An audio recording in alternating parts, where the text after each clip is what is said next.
Hello everyone and welcome to Sideshow. Today I am joined by artist, animator, storyteller, and designer of this guy right here. That's right, this is the Guru del Toro, Maestro of Monsters. Please help me welcome Chogrin! Woo! Chogrin, welcome to the show. Thank you very much. Thank you so much for being here. We have so many questions for you, but let's go ahead and get started with how you got into the pop culture art form. Oh, okay. Well, I mean, obviously grew up with 80s cartoons, 80s movies, gradually wanted to be an artist, went to art school, and then in art school in the early 2000s, a gallery in 1988 and other galleries started doing pop culture art shows, and I thought, well, I'm really passionate about that, so I started doing my own curated art shows of pop culture, and one of the things that I loved, I was passionate about were Guillermo del Toro movies, so eventually I did a couple of Guillermo-themed art shows, and this guy was actually a product of one of the pieces that I did for one of the shows. Oh, wow, how interesting. Yeah. So what was the first Guillermo del Toro film you saw? I actually went to go see, I was a fan of Blade, so I went to go see Blade 2 in the theater. And then when Blade 2 came out on DVD, there was all these extra features, and I started seeing this jolly big guy talking about the movie and actually how much he loved Hellboy. So I actually got into Hellboy and Guillermo del Toro at the same time. So it was kind of perfect because I think then 2 years later, the first Hellboy movie came out. And I found out it was directed by the same guy, and then it just became a love affair after that. I just started backtracking and watching all of his movies and following his career, and yeah, I love all of them. So awesome. Yeah. So you and I are both very passionate about Guillermo's films. So why do you believe Guillermo del Toro films have been able to resonate with fans and with yourself? I think mainly because he is genuine. He's genuinely a nerd. And I think that's why a lot of people, his appeal is big to a lot of fans. He also geeks out with you. And even though I grew up with a lot of auteur directors, I'm also, because I'm Latino, he was the first auteur director Latino that I thought I literally saw him breaking ground with his movies. So for me, it's an inspiration as an artist for me to also accomplish my goals and dreams as well in the industry. Yeah, and speaking of geeking out, I've actually had the pleasure of meeting Guillermo a couple of times, and the second time I met him, he actually remembered my name, so that was, he was like, oh, that Wendy, I was like, oh, Same, my God. And also, kind of on the same theme as geeking out, what was your reaction to seeing the piece for the very first time? It's always I had done a piece of artwork before that was translated to 3D, but it's like anything, it's kind of like seeing your creation come to life in 3D. It's incredible because then you can hold it and have it and study it. You're like, oh wow, I drew this, and now it's in 3D. So yeah, it's pretty cool. It's pretty incredible. We're sitting right here right now. We're seeing it. I've seen this before, and it's just like, wow, and now I'm getting to talk to you, the person who created it, which is amazing. Thank you. So tell me, what's your favorite aspect about Guru del Toro, this piece right here, and what made this design stand out? I think when I did this originally for an art show, so when I wanted to encapsulate something that paid tribute to Guillermo's career. And he loves insects, Lovecraft. So I wanted to kind of make some of the things kind of vague, but some of them specific. So I kind of was inspired by the Kronos device, which kind of looks like it's his first movie from '93. Yeah, it's looks like a little a scarab with 6 legs. So I kind of took it from that, and a friend of mine told me well, you look up to Guillermo, so you should do something almost paint him almost as a deity, almost of pop culture.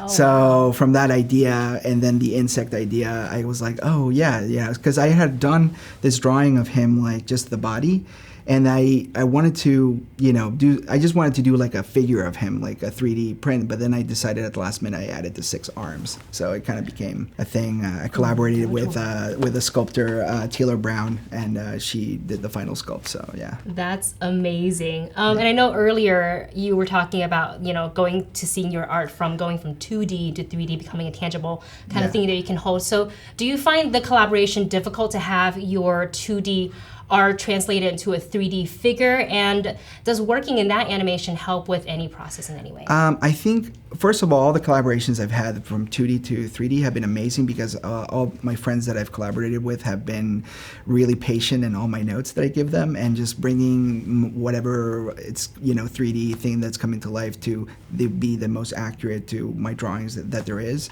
And yeah, working in animation does help because in animation we have to always draw a lot of character turnaround, so we have to kind of figure out like how things will kind of look like 3D, like when they turn around and things like that. So yeah, it gives me a little bit of kind of a preview of what it will look like, and also that also helps the whatever sculptor I'm working with to kind of give them a good idea of how the figure will look like. So they're not working from just scratch. Yeah. So I think a lot of communication, a lot of notes is good. Oh, Clear yeah. communication, so you get the end product. For sure. And with Guillermo, he's worked on so many amazing films. Yeah. Was there anything that you wanted to represent from a film that didn't make it into the figure? I played around with I had what I did originally is I had I drew this and then I had all the arms kind of blank, and then I kind of tried different things, and I kind of like where it ended up. So I don't think I would change even today. I wouldn't like add or change any of that, So. Oh, good. Yeah. So you're like ultimately super happy. Yeah, with like I this piece.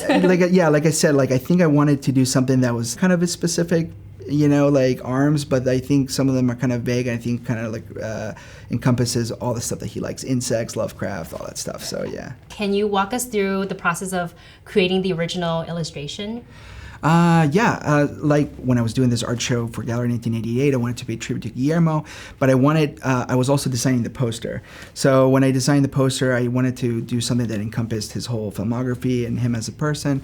So essentially that's, what this ended up being. And my original illustration, I kind of did like a Japanese dissection of it. So it's a little bit more intricate than this, but it's essentially the same drawing. So yeah. I think you really captured the essence of Guillermo. You can really see it, especially in the face. That is definitely. He is. Yes, it's happy, but there's also darkness in there. Yeah, 100%. Yeah. Well, you have such a unique and recognizable look to your artwork. How does working in 2D animation and curating art shows keep you motivated and creative? I think for the most part, this was a collaboration with a sculptor, even though it's based on my vision. It was cool, going back and forth with notes. Working in the animation industry is a very much a collaborative process. It's kind of sort of tag you're it, I'm done with this part, now you take this part and finish it. So I think working with artists over the years has been the most fulfilling thing for me, because seeing other artists' work is inspiring, but it's also ooh, that person did that. I want to do something as cool as that, or push myself. So I think surrounding yourself with more people that are, that you admire is a key thing to succeed and to grow as an artist. So, oh, I really like that. It's thank you. Pretty deep because it's like Keanu even said, inspiration comes from everywhere, and your art continues to grow and form. Yes. Yeah. And so with Guru out now, what other projects are you currently working on? I'm currently working on hopefully more toys. This has had now, because of Guru and seeing him now kind of out in the wild, is kind of now I have a bug for creating more toys, getting them out there. I'm currently directing, writing my own animated short called Lucky Brave Sunshine. That should be out later this year in December. And I want to direct and create more of my own stuff. So whether it be comic books, children's book, or film. So yeah. So you say we'll be able to see Lucky Brave Sunshine later on this year. Is there a little bit more details that you can give us?